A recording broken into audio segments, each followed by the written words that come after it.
Leitura de Atos dos Apóstolos, capítulo 22, a partir do versículo 25. E quando o estavam atando com correia, disse Paulo ao centurião que ali estava: É-vos lícito açoitar um romano sem ser condenado? E ouvindo isto, o centurião foi e anunciou ao tribuno, dizendo: Vê o que vais fazer, porque este homem é romano. E vindo o tribuno, disse-lhe: Dize-me, és tu romano? E ele disse: Sim. E respondeu o tribuno: Eu, com grande soma de dinheiro, alcancei este direito de cidadão.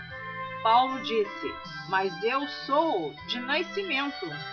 E logo dele se apartaram os que o haviam de examinar. E até o tribuno teve temor, quando soube que era romano, visto que o tinha ligado. Paulo perante o Sinédrio. No dia seguinte, querendo saber ao certo a causa por que era acusado pelos judeus, soltou-o das prisões e mandou vir os principais dos sacerdotes e todo o seu conselho, e trazendo Paulo, o apresentou diante deles.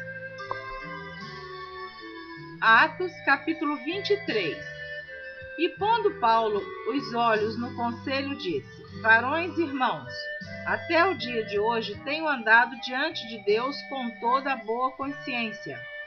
Mas o sumo sacerdote Ananias mandou aos que estavam junto dele que o ferissem na boca. Então Paulo lhe disse: Deus te ferirá, parede branqueada.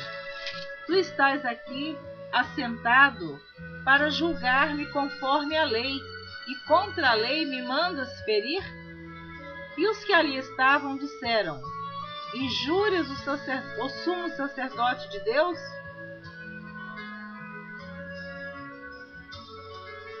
E Paulo disse: Não sabia, irmãos, que era o sumo sacerdote, porque está escrito: Não dirás mal do príncipe do teu povo.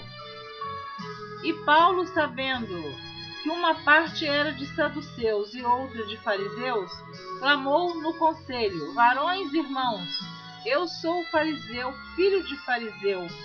No tocante à esperança e ressurreição dos mortos, sou julgado.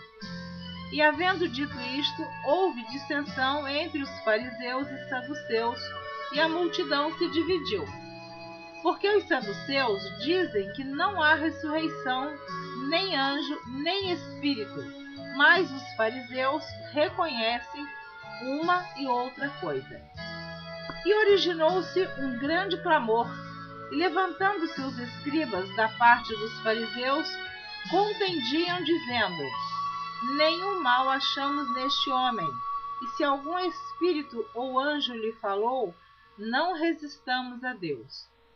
E havendo grande dissensão, o tribuno, temendo que Paulo fosse despedaçado por eles, mandou descer a soldadesca para que o tirassem do meio deles e o levassem para a fortaleza. E na noite seguinte, apresentando-se-lhe o Senhor, disse: Paulo, tem ânimo, porque como de mim testificaste em Jerusalém, assim importa que testifiques também em Roma. Conspiração dos judeus contra Paulo. Este é mandado para Cesareia. Atos, capítulo 23, a partir do versículo 12. Quando já era dia, alguns dos judeus fizeram uma conspiração e juraram, dizendo que não comeriam nem beberiam enquanto não matassem a Paulo. E eram mais de 40 os que fizeram esta conjuração. Então foram ter com os principais dos sacerdotes e anciãos e disseram: Conjuramo-nos sob pena de maldição, a nada provarmos até que matemos a Paulo. Agora, pois, vós, com o conselho, rogai ao tribuno que vô-lo traga amanhã, como querendo saber mais alguma coisa de seus negócios, e antes que chegue estaremos prontos para o matar.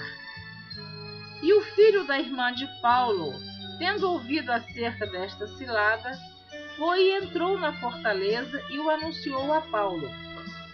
E Paulo, chamando a si um dos centuriões, disse: leva este jovem ao tribuno, porque tem alguma coisa que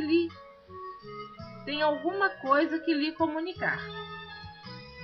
Tomando-o ele, pois o levou ao tribuno e disse: o preso Paulo, chamando-me a si, me rogou que te trouxesse este jovem, que tem alguma coisa que dizer-te. E o tribuno, tomando-o pela mão e pondo-se à parte, perguntou-lhe em particular: que tens que me contar? E disse ele: os judeus se concertaram rogar-te que amanhã leves Paulo ao conselho, como tendo de inquirir dele mais alguma coisa ao certo. Mas tu não o creias, porque mais de 40 homens dentre eles lhe andam armando ciladas, os quais se obrigam, sob pena de maldição, a não comerem nem beberem até que o tenham morto, e já estão apercebidos, esperando de ti promessa.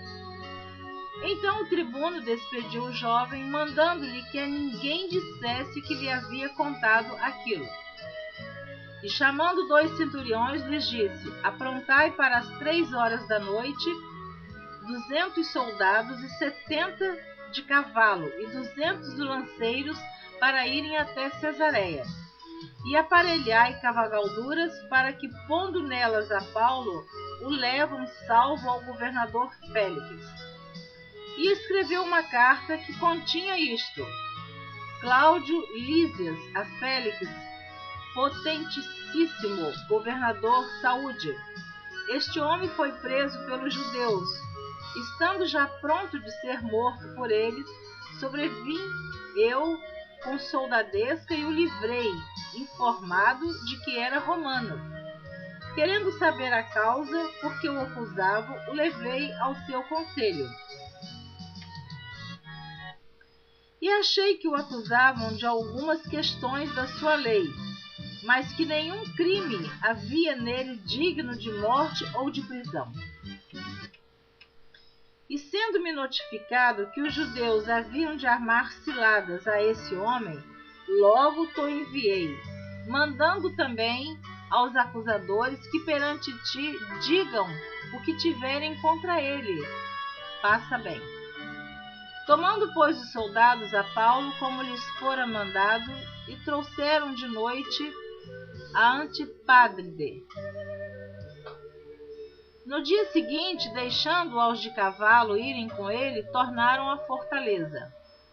Os quais, logo que chegaram a Cesareia, o entregaram a carta ao governador e apresentaram Paulo.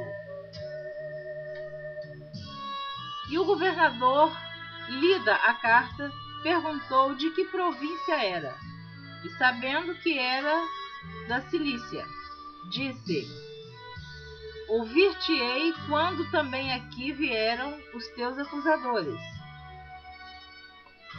Vou ler novamente, o versículo 35 do capítulo 23 de Atos. Disse: ouvir-te-ei quando também aqui vierem os teus acusadores. E mandou que o guardassem no pretório de Herodes. Então, terminei de ler aqui o capítulo 23 do livro de Atos. Na próxima gravação, estarei lendo o capítulo 24. Eu estou sempre informando que o livro de Atos tem 28 capítulos e 1007 versículos. Eu quero abençoar você que está acompanhando essa leitura, esse trabalho, e eu quero te incentivar a continuar ouvindo a leitura da Palavra de Deus. Amém.